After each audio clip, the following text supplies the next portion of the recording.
volonté constitutionnelle au-delà du pacte social, la Constitution. Et l'autre camp se bat pour qu'on respecte ce pacte social. Et ce qui a conduit finalement à la dernière marche du rassemblement, le 19 septembre. Nous nous en souvenons que, après, je crois que c'était le 31 septembre, non, le 31 juillet, quand Tshisekedi est rentré de l'Europe, il a organisé un meeting, il avait annoncé cette date où il avait estimé que c'est le début maintenant il y a un concept qu'il avait appelé le préavis. Début du préavis. Et on savait que le 19 septembre, le rassemblement organisera une marche, probablement d'aller déposer finalement un mémorandum au niveau de la Commission électorale nationale indépendante. On a autorisé, on appelle les gens à la marche, et curieusement, on constate que la marche a été réprimée, et avec beaucoup de conséquences. Nous allons énumérer les conséquences à travers l'émission. Alors, Norbert Yamba, quand vous aviez vu ce comportement, que ce soit du côté de la police, que ce soit du côté de ceux qui ont initié la marche, ça vous a fait quoi? Ça m'a fait très mal. Très mal. Tu m'as parlé ici. En fait, ça fait longtemps que je ne viens pas à l'émission. Je ne viens pas à l'émission parce que je voulais observer. Je me suis dit, mais finalement, pourquoi les gens sont têtus, ils n'entendent, ils n'écoutent pas. Ils n'écoutent pas. Je me suis finalement rendu compte qu'il y a comme une sorte de vaste complot pour notre pays. Où il y a des relais volontaires, où il y a des gens qui ont mission de poser des actes, qui sont dans le sens de pouvoir déconstruire la République, nous soumettre à un régime disciplinaire et conséquent, où le Congolais ne peut véritablement jouir des ressources qui sont les siennes. Simplement. Regardez la classe politique. Vous avez été au MLC, vous avez vu notre classe politique, parce qu'il y a des trahisons sur des trahisons.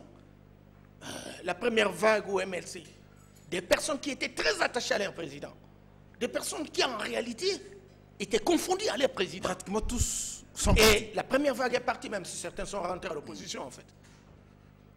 C'est parti. Et vous avez suivi les discours. C'est comme s'ils n'avaient pas existé au MLC. Ils ont simplement existé à la mouvance. Et c'est la mouvance qui est providentielle. Voilà l'élite avec une étiquette. La deuxième vague, qui porte essentiellement sur les mêmes responsables. Il faut écouter, n'est-ce pas, les discours aujourd'hui. Ils ont oublié leurs anciens discours. Il faut écouter les discours. C'est déplorable. Et j'ai horreur. J'ai honte. Et des gens comme ça vont dire, je suis intellectuel, je suis licencié, je suis avocat. C'est malheureux. Quelle plus-value? Quelle est la valeur ajoutée? Et voilà, l'argent, l'euphorie de jouissance, les maîtresses, les maisons, c'est ça ce qui préoccupe. Et ça continue. Vous ne pouvez pas imaginer. Nous, et vous le savez, on s'est battu dans ce pays. Lorsqu'on a vu que demain la situation va s'aggraver, ça sera même gravissime. On a mis en place avec des collègues comme Didier Moumengi, comme Chivis Chiviadi, comme Modeste Semoudi-Gaba, comme Crispin Landa et moi-même, nous avons mis en place ce qu'on a appelé les groupes du manifeste pour le salut de la nation. Nous avons travaillé pour réconcilier la mouvance, l'opposition et la majorité. Mais il y a eu des gens diamétralement opposés et qui croyaient que nous avons été corrompus. Je prends l'INC, je prends le parti de Jean-Lucien Boussa, etc. Ils n'ont pas accepté des Niota et ils ne voulaient même pas nous recevoir. Et c'est Vitel qui a même refusé. Parce que par le canal de son secrétaire général, nous avons demandé pour que nous soyons réciproques, pour qu'on discute les affaires de la République. Parce qu'en réalité, quand quelqu'un crée un parti politique, il se voit plus intelligent que tout le monde, il se voit plus populaire que tout le monde, ou quiconque qui véritablement veut apporter un débat, encore un débat innovateur, etc., il est répudié, n'est-ce pas, comme si il venait chercher du travail.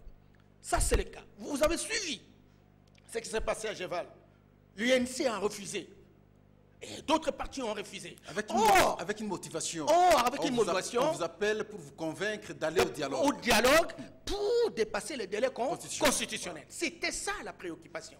Aujourd'hui, je vois l'UNC et les autres, etc., aller au dialogue. Ce n'est plus le respect du délai constitutionnel, c'est plutôt l'organisation des élections présidentielles. Du délai constitutionnel. Organisation des élections présidentielles, même au-delà du délai constitutionnel, et ils se sentent auréolés d'un prestige d'avoir arraché quelque chose d'exceptionnel, et ils se disent intelligents, classe politique intelligente.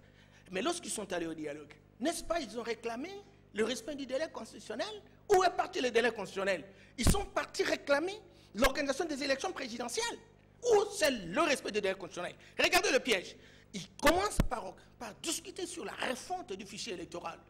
Et la CNI robotisée, et vous savez, cette CNI, c'est une organisation véritablement au service de la majorité, etc., avait déjà prédit qu'il y avait 16 mois, je ne sais pas à quel moment, parce qu'ils ont reçu un certain nombre d'argent et qu'ils auront fait travailler, mais maintenant là, on va commencer 16 mois. Alors tout l'argent qu'ils ont reçu, plus de 300, 600 millions de dollars, ça ne représente rien. Nous allons revenir ils n'ont rien sur le fait. dialogue. Non, excusez,